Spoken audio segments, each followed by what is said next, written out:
Welcome সবাইকে সমাজ daily ব্লগের নতুন একটি ভিডিওতে। আজকে আমরা যাচ্ছিলাম হচ্ছে কক্সবাজার। আমি যাচ্ছিলাম না, যাচ্ছিল আমার বাবা মা এবং ভাই বোন। ওনারা চারজন মিলে যাচ্ছিল কক্সবাজার কিছু পার্সোনাল কাজে, প্লাস একটু মাইন্ড ফ্রেশ করতে। তো এখানে গাড়ি আসতে প্রচুর লেট করছিল সেদিন। তো ওরা সবাই হচ্ছে কাউন্টারের বাইরে ওয়েট করছিল, কেননা যেহেতু অনেক গরম পড়েছে। তো কাউন্টারের ভিতরে ওয়েট করা আসলে একটু কষ্ট। তো ওরা সবাই বাইরে এখানে ওয়েট করছিল ওভারব্রিজটার নিচে। তো যেহেতু গাড়ি আসতে আসতে প্রায় রাত 1টা বেজে গিয়েছিল, তো তখন আর ভিডিও করা হয়নি। ঠিক চট্টগ্রামে পার হওয়ার পরে, অর্থাৎ কুমিল্লার ঠিক পর হচ্ছে ভিডিওটা করা হয় 7টার দিকে, ভোর ভোরে। তো ওরা প্রায় 7-8 ঘন্টার মতো জার্নি করার পরে হচ্ছে ওরা যায়। তো এখানে সমস্যা হয়েছিল যে আমাদের যেহেতু কিছু পার্সোনাল কাজ ছিল, সেগুলো সারতে সারতেই আসলে অর্ধেক দিন চলে গিয়েছিল, ঠিক তেমন জায়গায় ঘোরা হয় নাই। তো এই কারণেই হচ্ছে বেসিক্যালি 8 দিনের ব্লগ একদিনে দেওয়া, মানে একটা ব্লগের মধ্যে 8 দিনের ব্লগটাকে দেওয়া। তাই কিছু কিছু ক্লিপ যখন যেখানে যাওয়া হয়েছে, স্পেশাল ক্লিপগুলো এখানে শেয়ার করছি। তো এখানে মূলত ওনারা গিয়েছিল হচ্ছে লাবণী সি বিচে, যেটা হচ্ছে ডলফিন মোড় পার করে, যেটা আমাদের সি বিচটা। এখানে খুব সুন্দর সুন্দর ইন্টারকন্টিনেন্টাল হোটেল আছে এখানে। যেহেতু এটা ডলফিন মোড়, তো ওই ডলফিন মোড়টা সবসময় জমজমাট থাকে, কারণ এটা চারপাশে হচ্ছে হয় রেস্টুরেন্ট, না হলে বাস কাউন্টার, আর সামনে গেলে Barnes market plus sea beach তো আছেই। তো ওই জায়গাটা প্রচুর ব্যস্ত একটা রোড। এখান থেকে হচ্ছে টমটম করে যাচ্ছিলো। টমটম বেসিক্যালি ঢাকায় খুব দেখা যায় না বলে চলে, ইদানিং কয়েকটা অটোরিকশার মতো দেখা যায়। তবে এই টমটমটা হচ্ছে, এটা আমরা অটোরিকশা বললেও ঢাকায়, এটা ওখানে টমটমে বলা হয়। টমটম বলতে গেলে মানে কক্সবাজার এটা বেশ স্বনামধন্য একটা যানবাহন। সবাই টমটমটাতে মানে চড়তেই বেশি ইউজ টু এবং প্রেফার করে আর কি। তো এইখানে ওরা হচ্ছে বেশ কিছুক্ষণ সময় নিয়ে তারপর যায়। যাওয়ার পরে এখানে প্রথমে ওরা যেটা করে, বার্মিজ মার্কেটটা ভিজিট করতে করতে হচ্ছে ওরা সি বিচের দিকটায় যায়। তো এখানে আমরা কিছু কিছু জিনিস কিনেছি, কিছু কিছু জিনিস দেখেছে, সেগুলো এখানে আর কি দেখছিল। আর এটা হচ্ছে সেই রাতের সমুদ্রের সৌন্দর্য।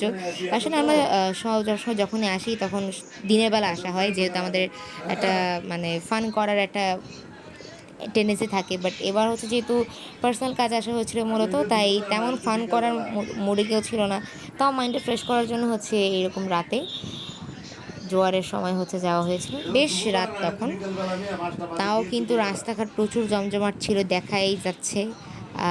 আর তখনও সি বিচে প্রচুর মানুষ ছিল। আসলে রোজার বন্ধের মধ্যে ছিল, তো তো যার কারণে প্রচুর ভিড় ছিল। তো এখানে হচ্ছে ওরা ছবি টবি তুলছিল, আমার ভাইয়ে প্রচুর মজা করছিল। এখানে আমার মাকে আমার বাবা ভিডিও করে দিচ্ছিল। তো এভাবে করে ওরা রাতের যে সৌন্দর্যটা, এই পুরো সমুদ্রের মানে স্রোতগুলোকে কত সুন্দর লাগছে না আসলে, সবুজ সবুজ রঙ আসছে মাঝে মধ্যে। তো এভাবে করে ওরা রাতের দৃশ্যটা খুব এনজয় করে।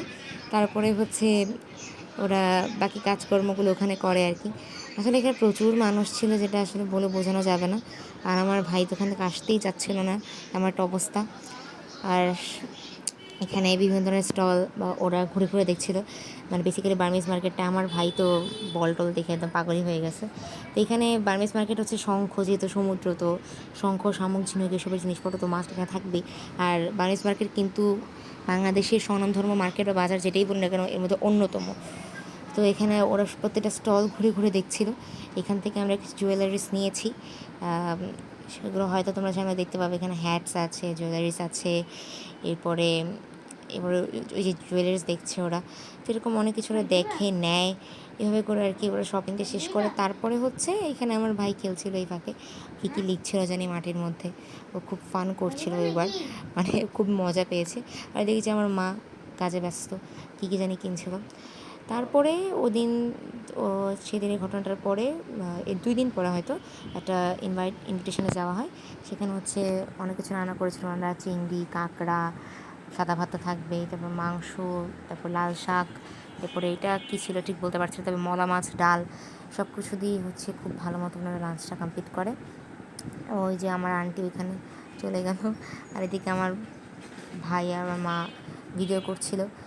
এদিকে হচ্ছে আসার দিনটা, কারণ মাঝখানে তেমন জায়গায় যেহেতু যাওয়া হয়নি, তাই বেশি ক্লিপস নেওয়া হয়নি। তো এটা হচ্ছে আসার সময় সকালের দিকটা, একদম 7টার দিকে খুব সম্ভবত, যেহেতু 7:30 বাজে ওনারা বাসায় চলে আসে। তো এইভাবে করে আমাদের ভ্যাকেন্সিটা কেটেছে। কেমন লাগলো ভিডিওটা অবশ্যই কমেন্ট করে জানাও। Thanks for watching.